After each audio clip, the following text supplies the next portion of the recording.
दुनिया में जैसे लोगों की संख्याएं हैं, वैसे ही अनंत खत्म न होने वाली स्मृतियां हैं। अपने जीवन में मनुष्य कुछ ऐसे पल या कहूँ तो क्षण व्यतीत करता है जो उन्हें ताउम्र जिंदा रहने के लिए प्रेरित करता है। ये पल सभी मनुष्यों में एक समान नहीं होते। कुछ अच्छे, कुछ बहुत अच्छे, कुछ कड़वे, तो कुछ भुला देने लायक। ये तो इस बात पर निर्भर करता है कि उस पल या क्षण में मनुष्य की सुख या दुख की घटना कितनी प्रगाढ़ रही होगी। कोई भी मनुष्य वर्तमान में उन्हीं स्मृतियों के सहारे जीवन को व्यतीत करता है। जैसे रामायण में पिता दशरथ के स्मृतियों के कारण राम को वनवास जाना पड़ा, उसी प्रकार महाभारत में द्रौपदी द्वारा दुर्योधन का अवहेलना करना भी एक स्मृतियों का उदाहरण है। परंतु मनुष्य इस बात को क्यों नहीं समझ सकता है कि जीवन तो वर्तमान में ही है। भविष्य भूत तो इस बात बस एक समय है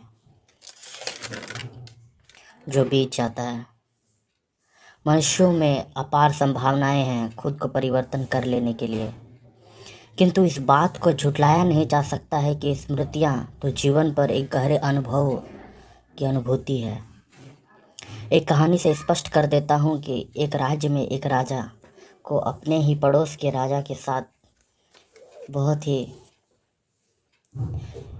मित्रता थी। वह अपने सभी मंत्रियों और राज्यों के लोगों से ज़्यादा उसे प्रेम करता था। परंतु जिस प्रकार सभी कहानियों में होता है, वैसे ही राज्य विस्तार की लालसा में आकर उसके मित्र ने उसे धोखा दिया, किंतु परिणाम स्वरूप उसके बेटे को भी राज्य से निकाल दिया गया। ठीक 20 वर्षों के पश्चात उसने एक दिन राजा के बेटे को मृत्यु के घर पहुंचा दिया।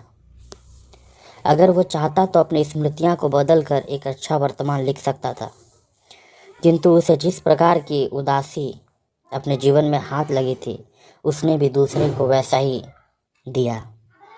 मनुष्य स्मृतियों के पीछे भागता रहता है, जैसे उसे कोई स्वादिष्ट भोजन, प्रशंसा, शत्रुता, प्रेम और कोई कहे। हम प्रतिपल खुद को बदल सकते हैं, हमारा जीवन बदल सकता है। बेटी की स्मृतियां पिता को ढूंढती है और बेटी की स्मृतियां माँ को। आज वैवाहिक जीवन इतनी समस्याओं से इसलिए घिरा हुआ है। तो स्मृतियां जीवन की एक रोचक घटना है। इतने मैखाने और इतने वैश्यालयों में लोगों की भीड़ बताती है। मंदिर, मस्जिद, मठ भी स्मृतियां से अलग नहीं है। कोई राम तो कोई मोहम्मद तो कोई महान सिद्धार्थ हो जाना चाहता है, अपने आप को पूजा जाना चाहता है।